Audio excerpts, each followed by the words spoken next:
desenvolver projetos nesse sentido é a nossa missão. Melhorar o cotidiano, aprimorar processos e desenvolver projetos inovadores está no nosso DNA. No Brasil, fomos pioneiros em uma série de iniciativas ancoradas na tecnologia blockchain. Criamos uma rede virtual de cartórios, realizamos as primeiras transações imobiliárias 100% digitais, envolvendo compra e venda, escrituração e registro de imóveis e de memorial de incorporação. Realizamos o primeiro registro de nascimento e, diga-se de passagem, de um bebê muito fofo, além da primeira união estável. Foram projetos que nos encheram de orgulho e gratidão pelos parceiros que caminharam com a gente nessa jornada. Agora, nos preparamos para mais uma iniciativa inovadora. Lançamos a plataforma PropLedgers, uma ferramenta mobile que possibilita assinatura e gestão eletrônica de contratos, além do registro dos mesmos em blockchain, o que proporciona uma vasta segurança e transparência às transações. E o melhor de tudo, essa ferramenta é aplicável a quaisquer mercados, quaisquer segmentos. E assim seguimos nossa jornada, pensando projetos fora da caixa.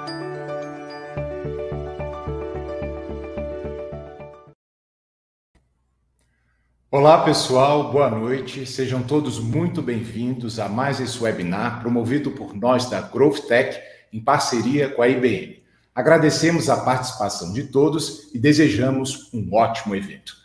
Transformação digital pode ser definida como um fenômeno que incorpora o uso da tecnologia digital às soluções de problemas tradicionais. Assim, abrange mudanças procedurais em diversos âmbitos de uma sociedade, isto é, essa transformação modifica o paradigma da utilização da tecnologia, por exemplo, das seguintes áreas: governo, economia, mercado de trabalho, educação, medicina, artes, ciência, comunicação global, entre outros. Nesta noite, Hugo Pierre, CEO da GrowthTech, Rafael Tomé, vice-presidente da ABAP e presidente da ABAD, Associação Brasileira de Administradores de Imóveis, e o Leandro Melo, diretor jurídico da Cashme, vão discutir como esse fenômeno tem acontecido no mercado imobiliário brasileiro, em específico, o que já fizemos e o que acreditamos que está por vir. E para iniciar o debate, convidamos o Hugo Pierre para nos colocar alguns pontos sobre esta transformação. Com você a palavra, Hugo. Boa noite, Márcio. Obrigado. Em nome da GrowthTech, também agradeço a participação de todos que estão com a gente aqui nesse evento. Agradeço ao Rafael e ao Leandro por terem aceitado o nosso convite.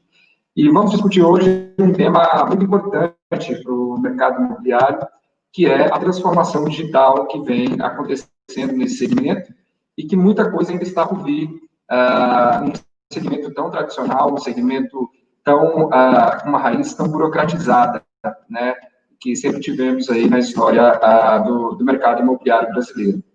Bom, por transformação digital, como o Márcio pôde introduzir, isso nada mais é do que um fenômeno que acrescenta a tecnologia digital para poder resolver problemas tradicionais, para resolver necessidades tão visíveis que temos aí no nosso mercado no dia a dia.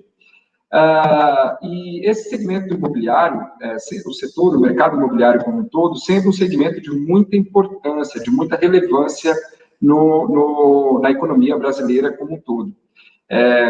Alguns estudiosos costumam dizer que o primeiro termômetro para saber como uma economia se comporta é entender se o segmento imobiliário, se o mercado imobiliário daquela economia vai bem. Então, aí temos visível um indício que nos mostra como é importante esse segmento para a economia. E o mercado imobiliário, como todos os outros da nossa economia, tem passado por uma grande transformação digital, uma transformação que é inevitável, né, nos dias de hoje, quando consideramos que vivemos sociedades hiperconectadas, onde tecnologia faz parte do nosso dia a dia, desde questões pessoais até questões profissionais, é inevitável pensar que essa transformação digital não vai atingir qualquer segmento que seja da sociedade, do mercado.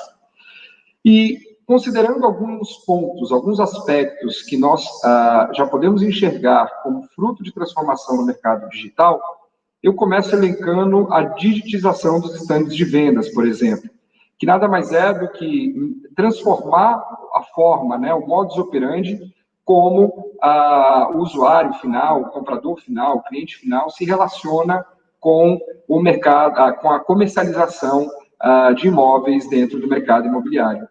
Então, os estandes de vendas também tão tradicionais, que exigiam um grande preparo, seja ele de decoração, de design ou de próprio investimento financeiro, para que fosse demonstrado o empreendimento, para que fosse demonstrado um ativo que estava à venda, estão sendo cada vez mais substituídos pelos estandes digitais, né? Tem sido utilizado tecnologia como realidade aumentada, por exemplo, que proporciona uma experiência de engajamento maior do usuário final, do cliente final, com aquele ativo que está sendo adquirido, e outras vantagens também, que passam desde a solicitação de uma proposta até a efetivação do contrato em si, através de uma modalidade digital. Então, eu posso destacar a digitização dos estandes de vendas como um grande avanço, um grande feito que o mercado imobiliário já vem experimentando. Um outro ponto, eu traria a questão dos contratos eletrônicos. Esse mercado é um mercado conhecido por exigir a apresentação de muitos documentos, a assinatura de alguns papéis diferentes, e tudo isso tem sido migrado para um modelo digital. Eu tenho um grande amigo que até brinca, diz que a pandemia revelou que o Covid tem sido o maior CTO que nós tivemos na história do mundo corporativo. Sem nenhum demérito ou nenhum aspecto pejorativo nessa fala, mas não podemos negar que a pandemia acelerou, sim, processos que já estavam sendo pensados, já estavam sendo discutidos, mas que tiveram que ser resolvidos em algumas semanas diante da necessidade do distanciamento social. Então, independentemente desse fato da pandemia, que é um fato que eu estou trazendo para o papo, a questão dos contratos eletrônicos, da assinatura eletrônica, da assinatura digital, ela ganhou muita força nos últimos tempos aí no mercado imobiliário, e hoje é praticamente muito difícil de encontrar alguma transação imobiliária que não tenha alguma ponta, alguma parte do processo que ainda não seja feito dentro de um formato digital. Então, esse, meu entendimento, é um outro grande avanço, um outro grande ponto do que está acontecendo com a transformação digital nesse mercado. Eu trago também a questão da análise de crédito, que durante muito tempo também foram análises feitas de forma manual dentro desse mercado, né? Então, apresentavam-se muitos documentos, apresentavam-se muitas informações, e essas informações eram manipuladas, analisadas por um grupo de pessoas fisicamente, que depois de um espaço de tempo não muito curto, apresentava-se ali o retorno daquela análise e com uma conclusão sobre tem o crédito ou não tem para aquisição desse imóvel, para a efetivação dessa transação em si. A tecnologia também tem atuado muito forte nesse processo, e essa questão de análise creditícia cada vez mais tem sido feita por robôs e por algoritmos aí muito sofisticados que trabalham a informação que é inserida, que é imputada ali pelo cliente final, para que se tenha um processo mais acurado. Um outro ponto que tem uma relação direta com a questão da digitização dos estandes de vendas, mas pode também ser aplicada de forma indireta, é a interação online que tem acontecido entre os atores que estão envolvidos dentro desse mercado imobiliário com o usuário final.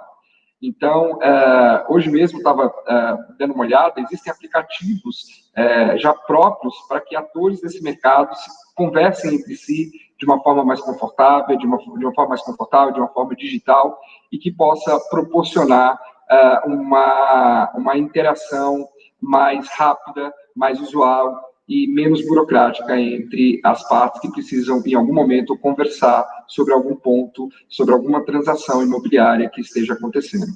Então, trouxe alguns pontos que, no meu entendimento, são questões que já estão acontecendo, né? Quando o tema do nosso webinar, que é discutir o que está acontecendo e o que está por vir, Esses pontos que eu elenquei, a meu ver, são pontos que podemos destacar como presentes, situações que já temos hoje no mundo real, que já temos implantadas em inúmeras instituições do mercado imobiliário e que tendem a ser disseminadas para aquelas que ainda não têm experimentado algumas dessas experiências.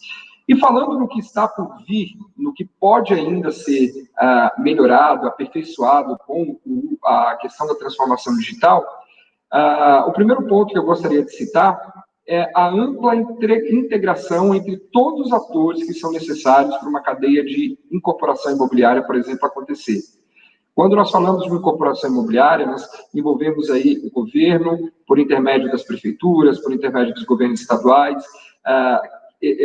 Para quê, basicamente? Para a emissão dos alvarás, para a emissão das licenças que são necessárias para a incorporação imobiliária acontecer.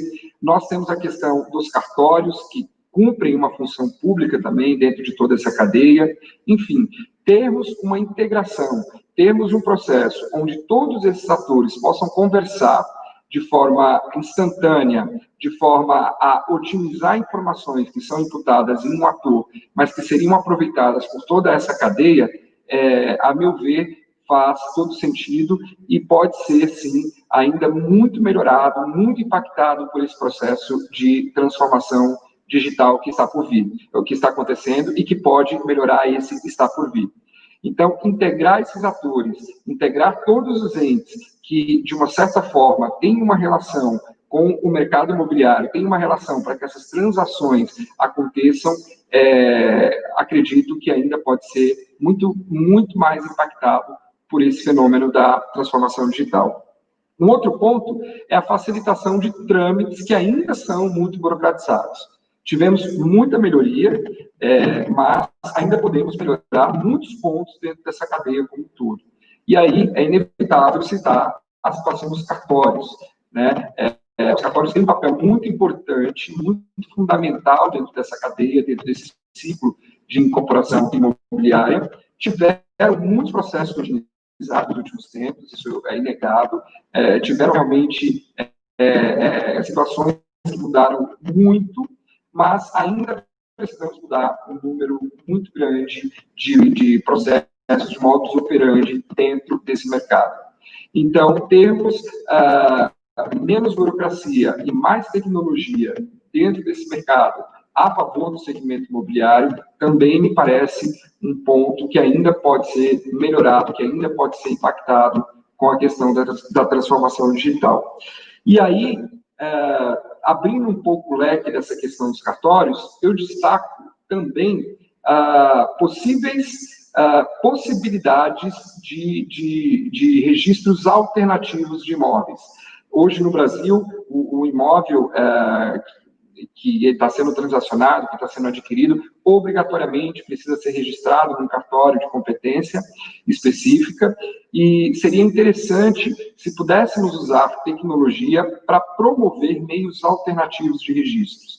Isso não quer dizer que os cartórios seriam eliminados dos processos, muito pelo contrário, mas que teríamos alternativas viáveis, né, tecnológicas, seguras também, para que pudéssemos ter registros de imóveis, talvez num formato mais ágil, talvez num formato mais escalonado. Então, também entendo que a existência de alternativas para registros de imóveis ainda podem ser um marco interessante para alcançarmos aí com tecnologia e fazer parte desse rol de transformação digital. E, para finalizar aqui a minha fala, coloco também a questão da tokenização de ativos imobiliários como uma forma rentável e da gente discutir o uso de transformação digital dentro desse segmento. A tokenização tem crescido muito em outros países, tem crescido muito também no nosso próprio país com outros ativos envolvidos, mas pode ser que termos tokenizados ativos imobiliários faça muito sentido para um mercado que é tão grande, que é tão robusto e que representa tanto uma fatia muito grande dentro da nossa economia.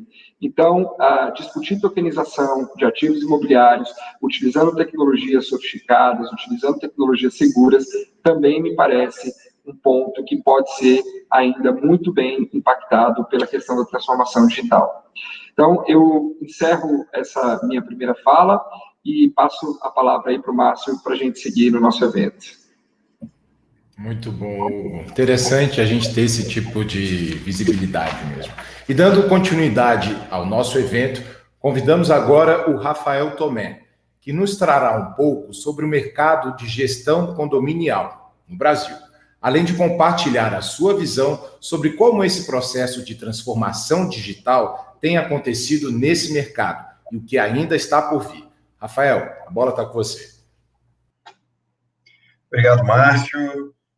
Obrigado, Hugo, pelo convite, a GrowthTech. Saúdo também o nosso amigo Leandro, que vai falar aqui depois de mim. E o assunto é bom, o assunto é muito interessante, o assunto merece ser amplamente discutido, porque ele é vivo, e a minha parte de falar sobre os condomínios, falar sobre as administradoras, é uma prova de que a transformação digital ela não está só na nuvem, né? Como as pessoas falam muito dessa parte de internet, ela também está no dia a dia, ela faz parte da vida das pessoas, e nos condomínios acaba que a transformação ela é um pouco mais lenta por uma característica de heterogeneidade das pessoas que residem no condomínio. Para dar um exemplo aqui, você tem condomínios com síndicos mais conservadores, e aí numa assembleia troca para um executivo de 40 anos, só que o conselho dele é conservador. Então, essas mudanças elas caminham um pouco mais devagar nos condomínios, mas a gente assistiu por conta da pandemia, e isso já vinha antes da pandemia, uma aceleração disso, porque nós acabamos experimentando uma realidade de alguns anos à frente. A gente nem sabe se isso seria uma realidade, mas durante a pandemia ficamos aí presos em casa, todo mundo dentro do seu condomínio, e isso teve que mudar, isso teve que ser adaptado e teve que correr de uma forma mais tecnológica. Então, a adesão à tecnologia aconteceu de uma forma obrigatória, né, como o colocou, da transformação digital promovida pela pandemia. Isso nos condomínios foi muito, muito forte, porque o síndico, quando ele é morador, não dá para fazer um paralelo com um empresário. Ele está prestando ali aquela liderança, aquele serviço à comunidade, mas muitas vezes não é a prioridade dele. Então, algumas coisas são deixadas de lado, e como está funcionando, continua. A gente acredita que essa transformação ela já ficou mais forte, e é irreversível, e ninguém quer que seja reversível. Mas para falar de transformação digital em condomínios, eu preciso fatiar aqui em 3 partes, né, para poder falar especificamente de cada uma. O primeiro é o âmbito dos condomínios, das administradoras, né, as administradoras de condomínio que fazem a gestão administrativa, financeira dos condomínios, os condomínios em si, da própria gestão interna deles, e os moradores, a forma como os moradores se relacionam com a gestão ali, tanto da administradora como do próprio empreendimento. As administradoras precisaram se reinventar, e já vinham nesse processo de melhoria de sistemas, mas alguns processos foram super otimizados durante o período de pandemia, e para grande interesse das empresas, porque não se conseguia fazer. Eu vou dar alguns exemplos aqui, como, por exemplo, o serviço de motoqueiro, né, do malote físico de um motoqueiro que ia e passava nos condomínios numa certa rota. Durante a pandemia, esse serviço foi suspenso. E aí percebeu-se, né, o que vem por aí, né, na frente, é que isso não era necessário mais. Tem N formas de transitar documentos, de enviar o boleto por outros meios de pagamentos, e esse é um legado que fica desse aprendizado que aconteceu durante a pandemia. Antes disso, eu posso falar para vocês como dono de administradora, se você propusesse a um síndico a suspensão desses serviços, ele não veria com bons olhos. Agora, experimentando uma realidade diferente, isso acabou se tornando uma realidade. Algumas administradoras tinham, por exemplo, caixa para receber recursos dentro dela, e isso acabou. Os sistemas são mais transparentes hoje, mostram os dados com a prestação de contas digitalizada. Tem aí várias coisas que estão para acontecer também dentro dessa parte de prestação de contas e de autosserviço para os síndicos dentro da plataforma das administradoras, e é algo que vem se desenvolvendo, porque, de fato, esses processos eles já estavam prontos para serem otimizados, melhorados, digitalizados, mas existia uma barreira. Então, andamos bem até aqui desse ponto, e a tendência é que só tenha a evoluir, como a própria assinatura digital, que o Hugo também colocou, o atendimento online, que antes precisava ser presencial, e, claro, a Assembleia Digital, que veio com muita força, e que vou no final falar da Assembleia Digital, porque é um capítulo à parte, é uma transformação muito relevante que eu quero dar uma maior atenção ali exclusiva para a Assembleia Digital. Bom, nos condomínios a transformação é mais intensa e ela é mais sofisticada. A gente não está falando aqui de trocar documento por e-mail, meios de pagamento. A gente está falando aqui de portaria virtual, que já cresce muito, principalmente em São Paulo. No Rio, ainda tem uma adesão um pouco mais lenta por conta de cultura, e essa cultura ela é penalizante para todo mundo que quer inovar, porque muita gente entende que o porteiro humano é uma proteção maior do que um porteiro numa central, em que ele vai atender ali um interfone, você compartilha esse porteiro com vários prédios ali da rua, ou até da cidade, do Brasil como um todo. Mas já surgem outras coisas, como reconhecimento facial.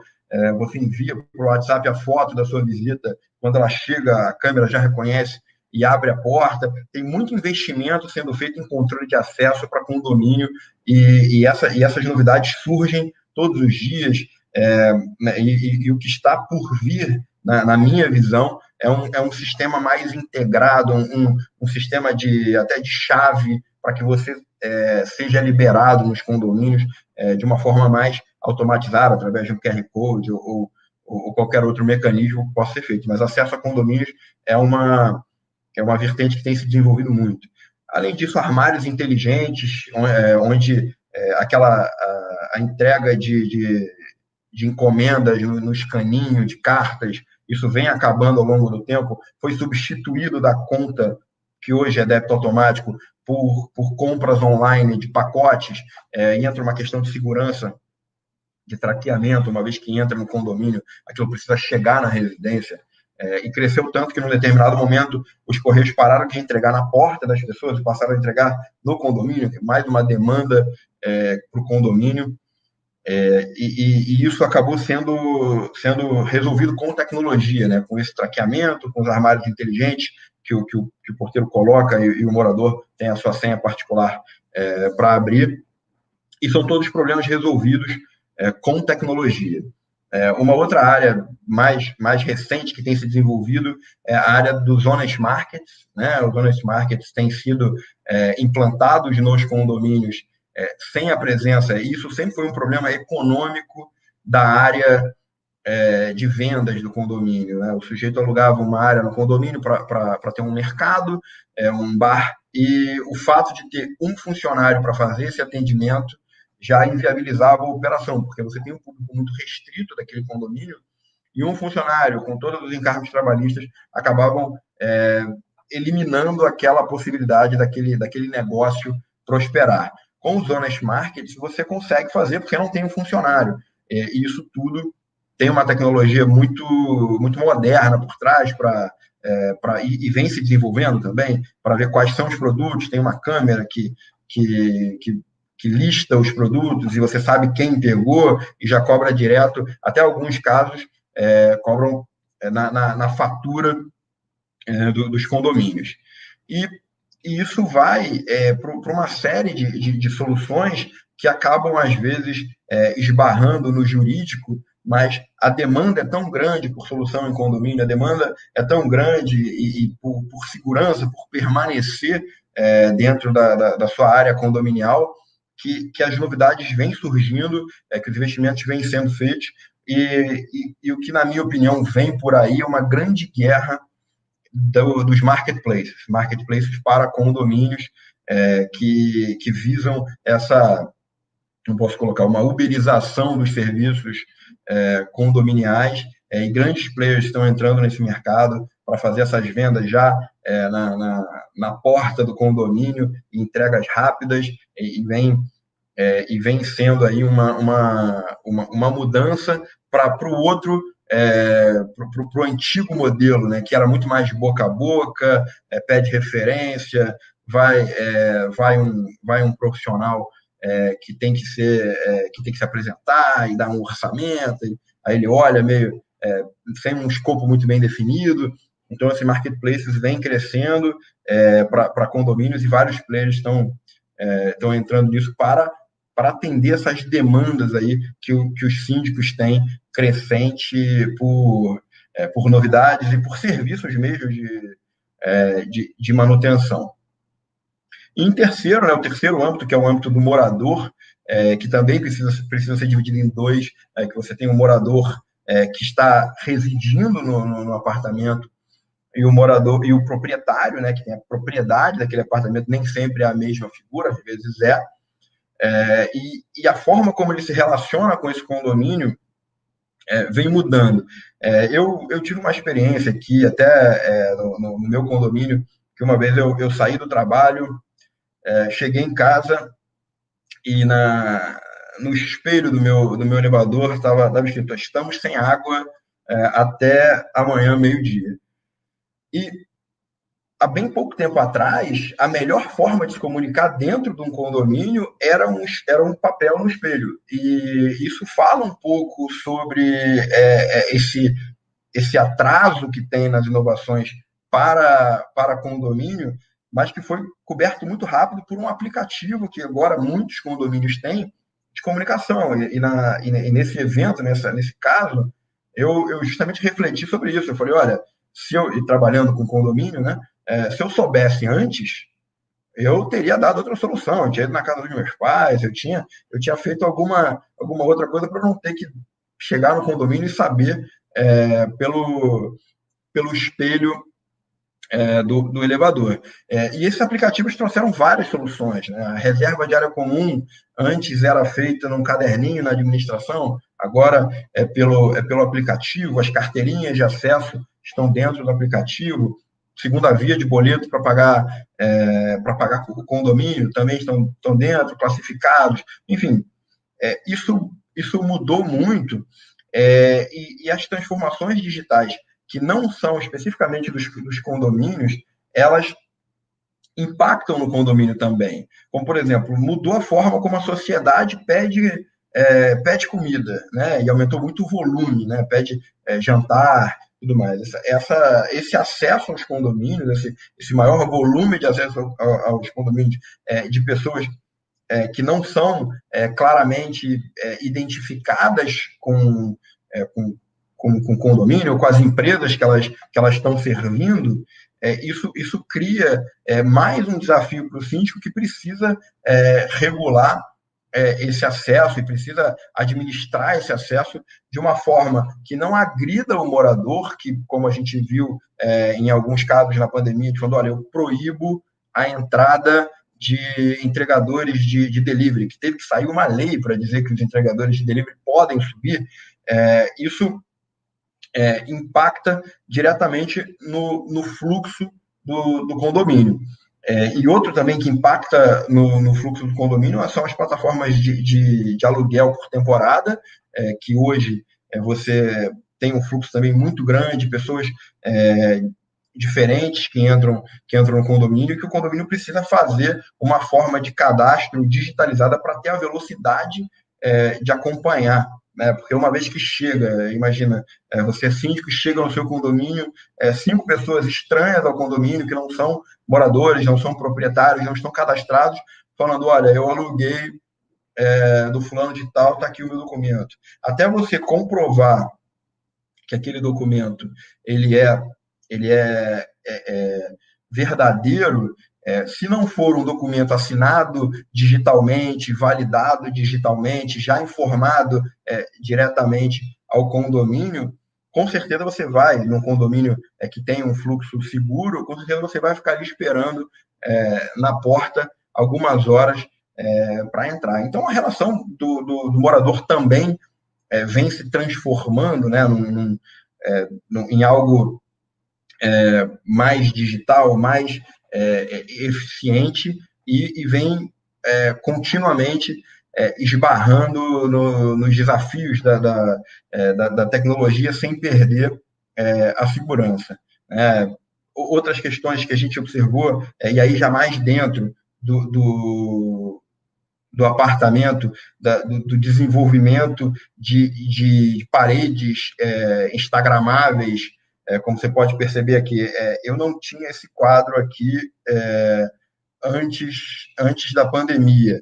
O pessoal tem investido, e a gente viu até um serviço dentro de condomínios, onde as pessoas entram na sua casa e transformam a sua casa para que essas reuniões online tenham tem uma parede mais bonita.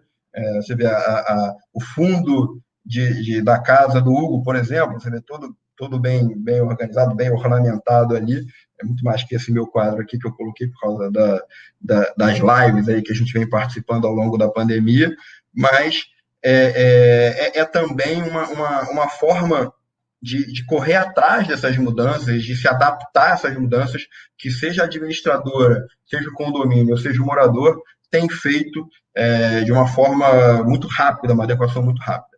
Bom, falando de assembleia virtual, que para mim é uma mudança substancial e é um legado, e que já vinha sendo um assunto, porque sempre foi uma reunião muito pouco conveniente, sempre foi uma reunião que as pessoas não têm vontade de ir na Assembleia, e durante a pandemia a gente foi obrigado a fazer, várias foram adiadas, mas foi obrigado a aprender a experimentar esse mundo de assembleias virtuais, que também esbarra aí, tem um tempero jurídico na coisa, tem um tempero jurídico de validação ou não, porque o direito à fala, o direito a voto, ele é resguardado do proprietário, tem o direito a manifestar a sua opinião, a tentar influenciar os votos dos outros, e o direito de votar.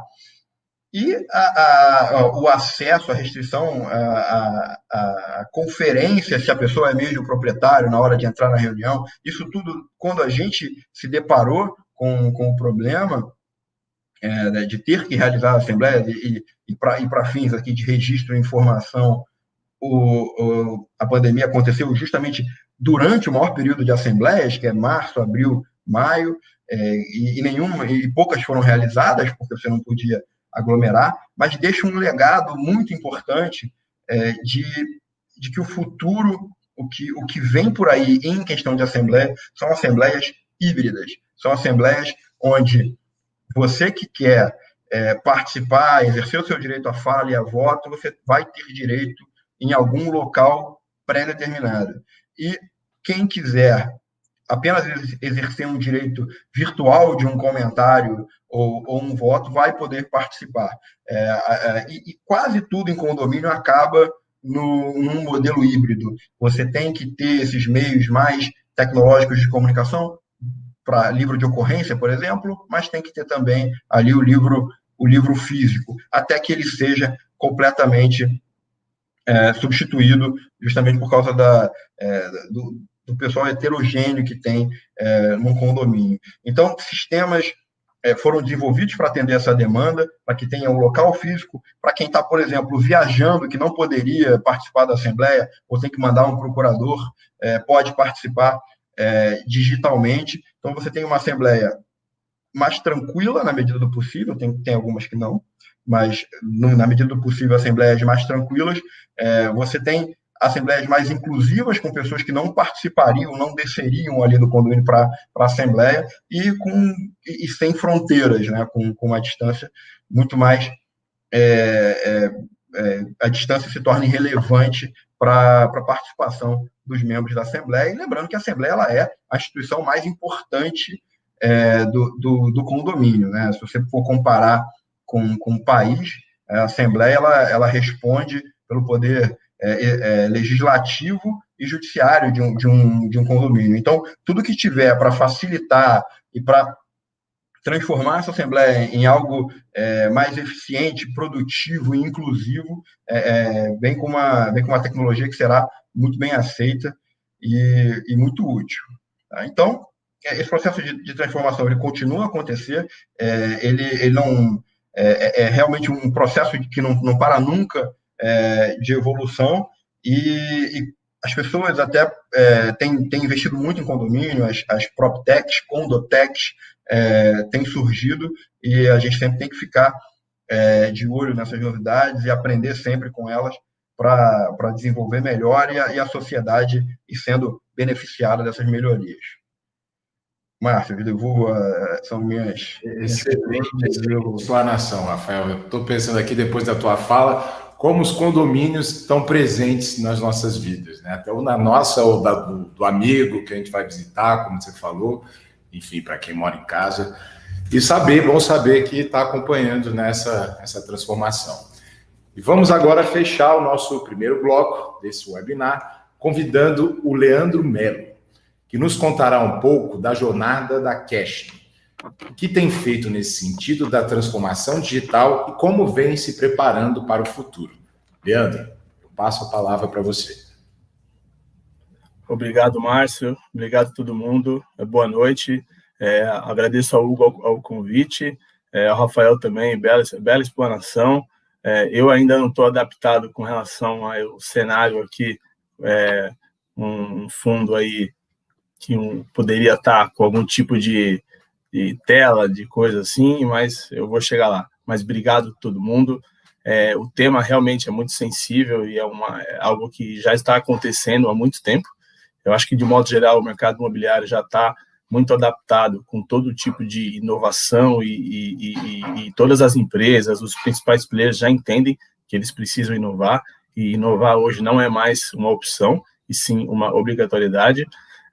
Só para explicar um pouquinho, a Cashme, ela é uma fintech que foi criada dentro do Grupo Cyrela. A Cyrela, como todo mundo sabe, é uma empresa muito inovadora e sempre teve como missão disruptar diversas formas de dores, de problemas e de assuntos que a gente acompanha no dia a dia. A Cyrela, ela começou há alguns anos um movimento interno de inovação. Então, a Cyrela, ela trouxe diversas startups para dentro de casa. A ideia é que essas startups tivessem aí ideias e soluções, não só para resolver o problema da própria Cyrela, mas do mercado de modo geral. E dentro desse movimento de inovação, de disrupção, de contato com startups, contato com ideias inovadoras, surgiu a Cashme. A Cashme surgiu, a gente vai fazer 3 anos agora. A Cashme é uma fintech. A gente nasceu aí com a missão de ser uma opção de funding para esse mercado imobiliário, que a gente sabe que cada vez mais precisa de opções diversificadas. Hoje no Brasil a gente não tem um problema tão grande quanto a gente tinha no passado. A gente tem vastas opções de funding aí, privados, de bancos públicos e outras formas, mas nenhuma dessas opções que a gente tem hoje são opções de funding na qual você tem conceitos de inovação plugados. Então, quando a Cashme foi criada dentro do Grupo Cyrela, a ideia era que a Cashme não só fosse uma opção de funding para o mercado, mas também que nascesse já com esse espírito inovador, né? E quando a gente fala em espírito inovador, a gente precisa, de alguma forma, transformar o mercado onde a gente está, né? Quando você fala em mercado bancário, mercado financeiro, a gente no Brasil tem alguns 3 ou 4 grandes bancos que já estão muito consolidados e que praticamente eles não concorrem com ninguém, a concorrência é entre eles mesmos, e aí você acaba pensando, bom, onde que eu vou inovar dentro de um segmento que já está tão consolidado, né? Será que há espaço para crescer dentro de um segmento que no Brasil você não tem tanta competitividade? Se a gente for pensar com relação ao exterior, por exemplo, você tem diversos bancos, diversas empresas que são opções de funding e onde você tem formas de você escolher o que mais se adapta ao seu perfil, seja você pessoa física, seja você pessoa jurídica, e no Brasil a gente tem poucas opções. Então, quando a Cashme foi criada, inicialmente o nosso propósito era, bom, a gente precisa ser uma opção de funding para o mercado, a gente precisa trazer para os nossos clientes e para os nossos parceiros e para os nossos concorrentes também um formato diferenciado de você não só financiar a obra, mas financiar a aquisição de imóvel, de você obter funding para você dinamizar o seu negócio, você ter capital de giro. Então, dentro desse conceito, um segundo grande passo que a gente teve foi como que a gente traz os conceitos de inovação para esse segmento que a gente está desenvolvendo. Então, resumidamente, se a gente for falar da Cashme, a gente vai... o conceito que a gente criou a Cashme é uma fintech de real estate. A gente tem crescido nesses 2, 3 anos muito, né? Obviamente, é um crescimento que precisa ser sustentável e que precisa ser um crescimento de longo prazo. A nossa ideia não é ter um negócio pensando a curto prazo, a ideia é realmente transformar o mercado em que a gente está. Então, a gente tem uma missão de longo prazo que a gente está caminhando, né? Basicamente, hoje, na Cashme, a gente tem operações de empréstimo que a gente faz tanto para pessoa física quanto para pessoa jurídica.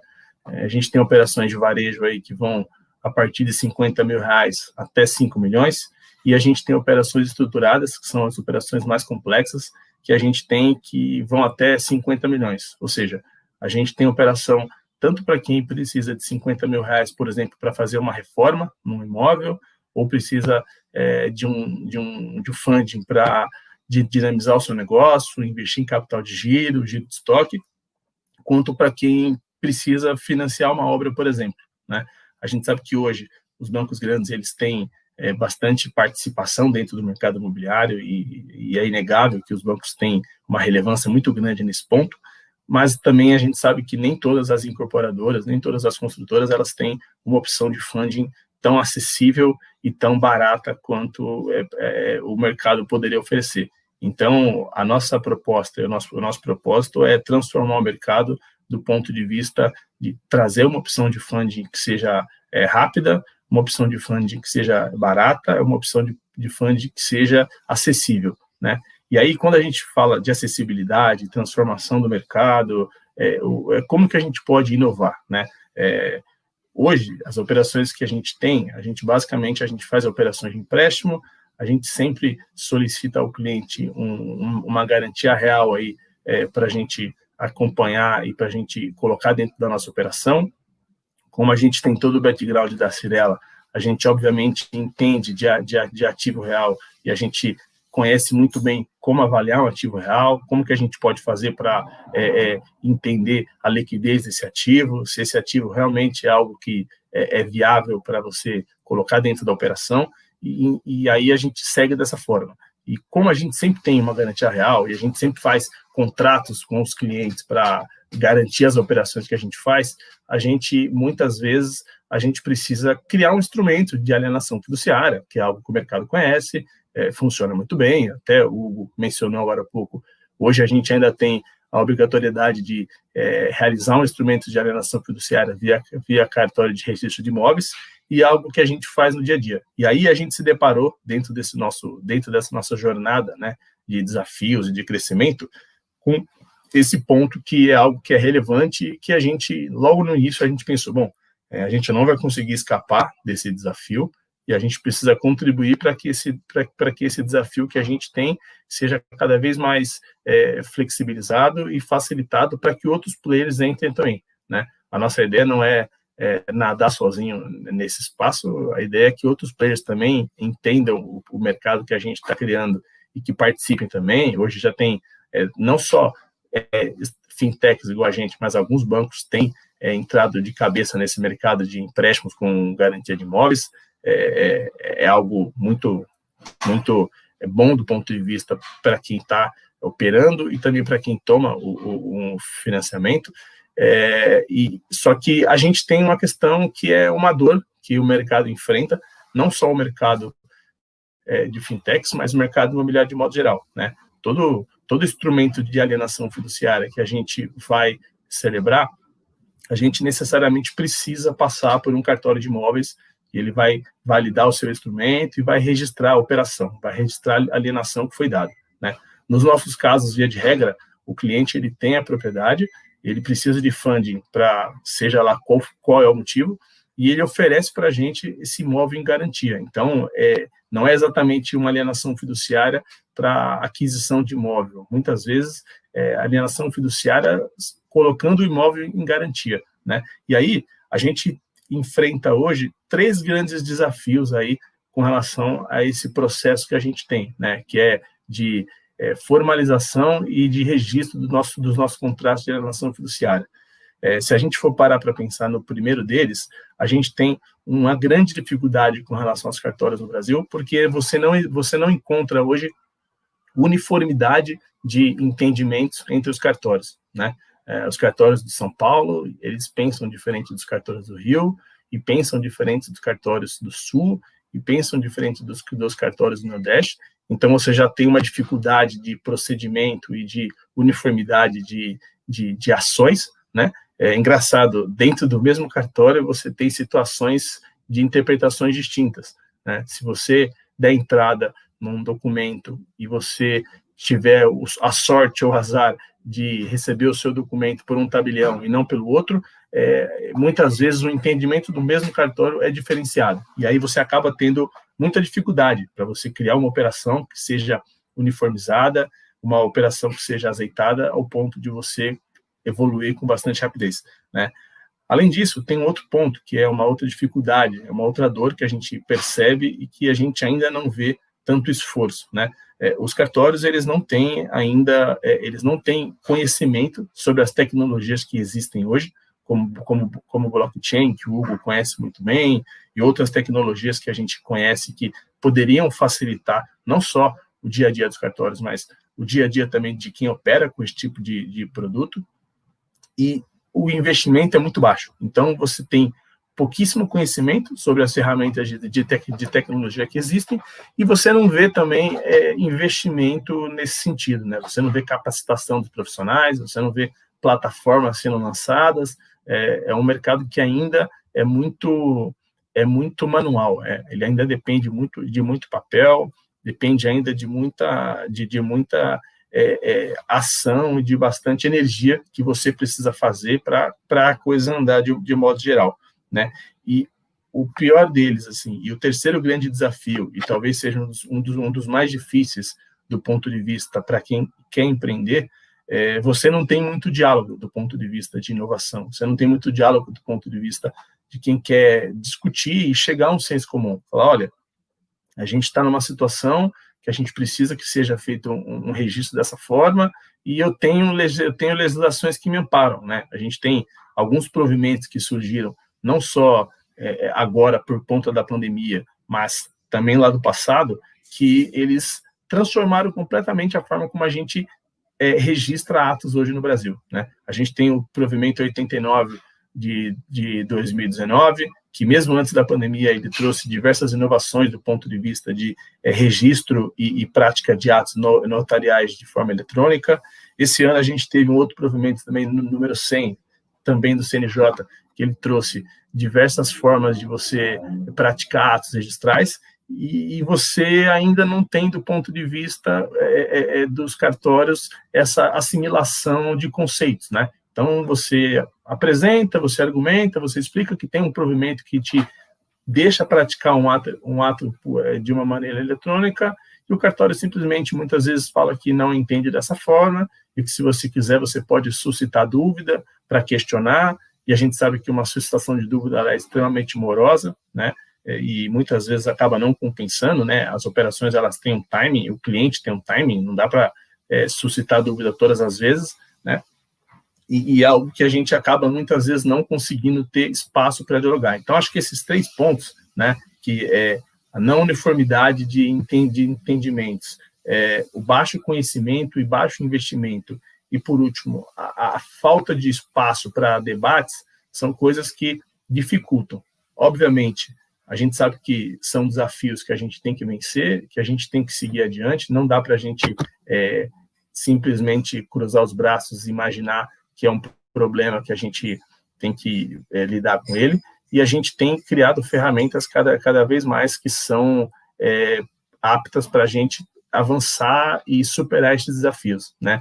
Acho que, como o Hugo falou também, a pandemia esse ano, ela é inquestionavelmente devastadora do ponto de vista de mortes, de problemas que ela vai deixar, não só está deixando, mas vai deixar, e a gente, infelizmente, está passando por isso, mas ela também ela acelerou o processo aí de transformação do mercado. Então, hoje, a gente tem já algumas soluções que a gente tem trabalhado e a gente tem implementado para facilitar esse processo aí de operações como a nossa, na qual você precisa alienar um bem de maneira perante um cartório de registro de imóveis, né? Então, hoje, por exemplo, você já consegue levar a registro um contrato que é assinado por uma via eletrônica, né? Existem muitos cartórios que eles exigem que essa assinatura seja por algum tipo de plataforma com ICP, né? Que ICP, para quem não sabe, é o Instituto de Chaves Públicas do Brasil, que trata da certificação digital em assinaturas, né? Mas também existem cartórios que aceitam assinaturas digitais que não são do perfil e com a autenticação ICP, mas que você consegue também praticar o ato da mesma forma, desde que você comprove a autenticidade, desde que você comprove a autoria, a não fraude, a não manipulação daquela informação. Então, você consegue já usar contratos que são assinados por meios eletrônicos ou digitais para você avançar. E um outro ponto que é bacana, que a gente tem explorado bastante hoje, é especialmente como que essa informação chega para o cartório, né? Se você parar para pensar há algum tempo, você precisaria levar o contrato até o cartório vai ler o seu contrato, vai tirar as interpretações que ele entende que devem ser tiradas, e ele vai fazer um registro lá dizendo que o fulano de tal tomou um empréstimo com a Cashme no valor de R$500 mil e deu em garantia o imóvel dele que vale 2 milhões, por exemplo.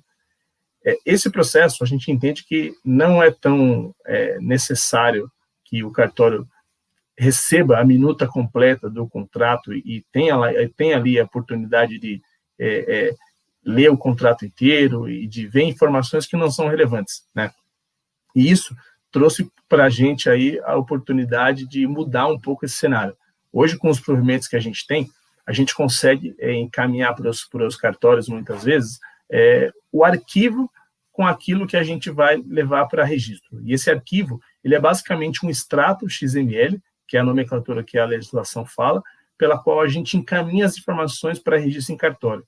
Então, hoje, quando a gente celebra um contrato com o nosso cliente na Cashme, muitas vezes, o contrato é celebrado de forma interpartes, né, entre a gente e o cliente, e aquilo que vai para cartório não é mais necessariamente o contrato em si, é sim um extrato com relação a tudo aquilo que foi alinhado na operação e que o cartório precisa saber para levar a registro. E isso é algo fenomenal, traz não só dinamismo, mas como rapidez, e ele elimina muitas vezes essas interpretações que existem em cartórios do ponto de vista de não entender uma cláusula contratual, e aí você dá uma nota de exigência, você cumpre a nota e o cartório emite uma nova nota, aí você cumpre a nota, você cumpre a exigência, e aí ele emite uma nova nota. Então, assim, para não ficar esse eterno fluxo de cumprimento de exigências, que a gente sabe que é chato, que atrasa, que frustra o cliente muitas vezes, o extrato XML ele se mostrou como uma opção muito bacana do ponto de vista de solucionar um problema, e ele traz muita rapidez. Então, hoje, basicamente, quando a gente tem uma operação que a gente está efetuando um empréstimo para uma pessoa física, pessoa jurídica, dentro da nossa esteira, a gente consegue, em 1 hora, por exemplo, ou até menos, a gente assina o contrato com esse cliente, a gente encaminha o contrato para cartório, e se o cartório tiver a tecnologia e tiver conhecimento sobre ela, o cartório consegue registrar um contrato, né? Se a gente fosse pensar 1 ano atrás, 2019, 2018, os cartórios, em média, levam 20, 30 dias para registrar um contrato de alienação fiduciária. Hoje, se você tiver a tecnologia que existe, e se os cartórios, principalmente, entenderem que a vida deles pode ser muito mais facilitada, você consegue fazer um registro em 1 dia. E aí, obviamente, você muda completamente o patamar, não só do processo como um todo, né, desse tipo de operação que a gente tem, mas também do próprio cartório. Você vai ter muito menos trabalho, você vai ter muito mais dinamismo, muito mais agilidade, e vai ser algo muito mais fácil de você compreender. Acho que a gente tem vários assuntos aí que envolvem transformação digital do mercado imobiliário, né? A gente na Cashme tem como missão transformar o mercado imobiliário e trazer um pouco de digitação do ponto de vista de funding, né? A gente entende que o mercado é muito grande, são muitas dores que o mercado ainda tem, e que para a gente ser uma opção de funding realmente relevante para o mercado, a gente precisa fazer com que a nossa missão tenha dentro dela esses conceitos de inovação. E aí, obviamente, a gente precisa ser totalmente disruptivo, a gente precisa ser muito cabeça aberta e enfrentar esses desafios todos, né? Não só para crescer, mas para transformar o mercado de modo geral. Acho que é isso, pessoal. Obrigado. Obrigado, Leandro. Parabéns pela tua fala, parabéns pela Cashme também, essa empresa tão promissora, com um propósito tão diferente. Parabéns. Bom, agora vamos seguir para a segunda parte do nosso evento, onde teremos as perguntas e respostas. Tem uma primeira pergunta aqui pelo chat do nosso canal do YouTube, para o Rafael. Rafael, você acredita que administradoras digitais praticarão preços menores para os clientes? E por quê? São 2 perguntas, né? A primeira é muito fácil de responder, sim. A segunda eu vou levar mais um tempinho.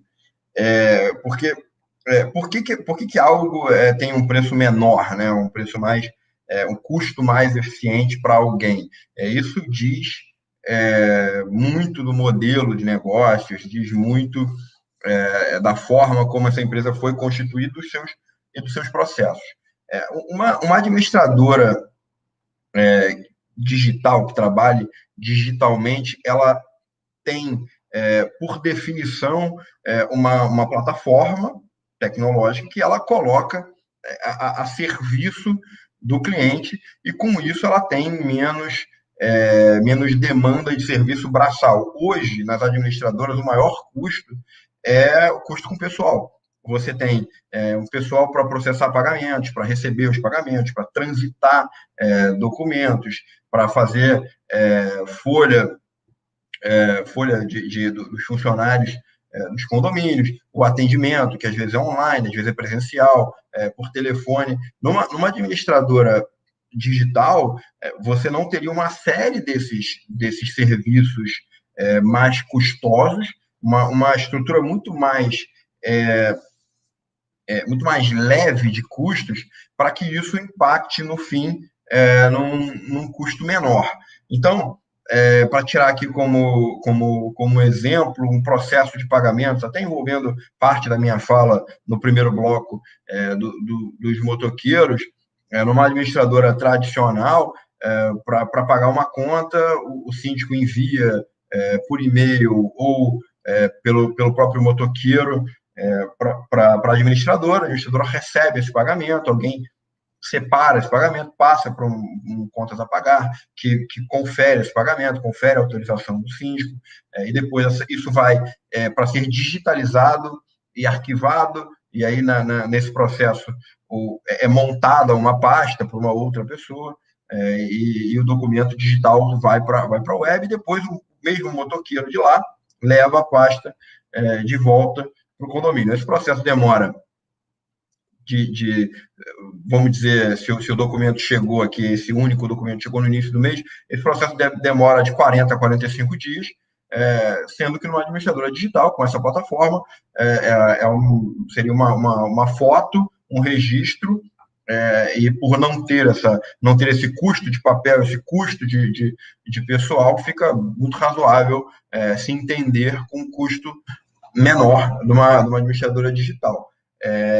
Aliado a isso, a possibilidade de parcerias de uma administradora digital tecnológica, ela é mais viva, mais possível, por integrações sistêmicas que uma administradora tradicional hoje talvez não consiga fazer, e o paralelo dos bancos tradicionais com as fintechs até pode ser feito, né? Os bancos tradicionais foram desenvolvidos numa cultura, numa forma de pensar, numa estrutura sistêmica diferente, que não consegue surfar as pequenas ondas que as fintechs estão surfando, e que aos poucos vão virando aí tsunamis, porque é natural que a adesão vai aumentando ao longo do tempo. Então, basicamente são esses fatores, assim, uma estrutura mais leve, uma possibilidade maior de integração e um serviço que convida mais o cliente a participar através da plataforma com algum nível de autosserviço. Rafael, obrigado. Agora uma para o Leandro. Leandro, você que é da área jurídica, acredita que teremos meios digitais alternativos para registros de imóveis no Brasil? Essa pergunta é muito relevante e ela é muito importante. A gente já refletiu sobre isso várias vezes, como que a gente pode contribuir com isso. E quando eu digo a gente, não só a Cashme, mas a própria Cyrela, né, que a gente tem esse papel não só de crescer enquanto empresa, mas de participar, né, das inovações e das transformações que a gente tem na sociedade. Eu acredito sim que é possível, né? Obviamente isso geraria e vai gerar um esforço muito grande de toda a sociedade, não só das empresas do mercado imobiliário, porque aqui o ponto você precisa ter uma mudança legislativa que não só tira, mas talvez divida a competência dos cartórios para realizar registros de imóveis no Brasil, né? Os registros de imóveis, eles têm uma proteção muito grande legislativa, e você acaba não tendo muito espaço para pensar em coisas diferentes, né? Se você pensar, por exemplo, no cartório de notas, entre os cartórios de notas hoje já existe um movimento muito grande de criar e de você trazer soluções inovadoras, soluções disruptivas para os clientes, né? Até porque existe competitividade, né? Você tem um escritório, você tem uma empresa que fica num centro, seja em qualquer capital, você está rodeado de cartórios. E aí a pergunta é, qual cartório você vai escolher para atender as suas demandas notariais? Então você tem a competitividade, e se o ambiente é competitivo, você é obrigado a inovar, você é obrigado a sair da zona de conforto e trazer ali soluções que hoje são não só importantes, mas necessárias, né? E quando você fala em registro de imóveis, tem um certo conforto, né? Você acaba ficando numa zona de conforto porque você não precisa mudar, né? Você tem o seu imóvel, ele é registrado no 3º cartório de imóveis, por exemplo, e esse registro vai ficar lá por toda a vida, por toda a eternidade. Qualquer ato que você tiver que praticar, você precisa ir até o cartório, você não tem a opção de levar o seu imóvel para outro cartório, enfim. Então, esse é um ponto que ainda tem vai gerar bastante dificuldade do ponto de vista de se criarem formas diferentes de você atuar e de você criar meios digitais de registros no Brasil. Eu acho que é um esforço que vai ter que ser feito. Em breve isso vai acontecer. Acho que a gente está transformando todas as plataformas, todos os serviços, de um modo geral, não só no Brasil, mas no mundo. Se a gente for parar para pensar, nos últimos 20 anos, a gente teve uma transformação completa, né, da sociedade moderna, né? As maiores empresas dos anos 90, muitas delas nem existem hoje, elas são diferentes das maiores empresas dos anos 2000, e hoje, em 2020, se você for pensar quem são as maiores empresas do mundo, são empresas que têm no seu DNA tecnologia e inovação, né? Os próprios órgãos governamentais, eles estão se movimentando também, e, com certeza, esse momento vai chegar, né? Obviamente, é burocrático, é algo que não vai ser feito num curto prazo, eu imagino, mas eu consigo imaginar, sim, em algum momento, um procedimento em que você vai ter meios alternativos, como o próprio Hugo mencionou, um registro blockchain, ou algum outro tipo de tecnologia pela qual você pode garantir que aquele imóvel está registrado naquela plataforma, naquele formato, e que isso vai dar segurança jurídica para quem compra, vai dar segurança jurídica para quem eventualmente quer entender quem são os bens daquela pessoa, o que essa pessoa tem. Acho que isso é possível. Obviamente, é um esforço, né? E isso vai gerar bastante energia, vai ter que ter muita energia de todos os atores envolvidos nisso, mas é algo que realmente eu acredito. Agora eu vou encerrar com mais uma pergunta para você, que o nosso tempo está estourando, mas as falas estão excelentes. Mas vamos lá. Você acredita que as fintechs como a Cashme possam participar de redes blockchain no mercado imobiliário para facilitar e dar agilidade na concessão de financiamento imobiliário? Olha, essa pergunta também ela é muito interessante e ela vai muito de linha com relação à pergunta anterior, né? Transações no mercado imobiliário com a tecnologia blockchain já existem, né? Não só para financiamento imobiliário, mas para registro também de alguns atos perante cartório de notas, por exemplo, né? O Hugo e a GrowthTech são um parceiro muito bacana que a gente tem na Cyrela, a gente já fez algumas operações com a tecnologia blockchain e a gente sabe que é algo que realmente é viável, né? Transações de aquisição, de várias outras com relação ao uso de blockchain é algo que também é possível, né? Acho que o grande ponto aqui é a mesma colocação que eu fiz anterior, né? Nesse tipo de transação imobiliária, por exemplo, em que você precisa ter um instrumento de garantia real, de garantia de imóveis, você precisa ter um registro no cartório de registro de imóveis, dentro do formato que a gente tem hoje. E aí, hoje, eu te coloco, eu acho que hoje a gente ainda não tem um Brasil preparado para registrar operações com a tecnologia blockchain, né? Você teria que ter bastante treinamento, bastante desenvolvimento de plataformas.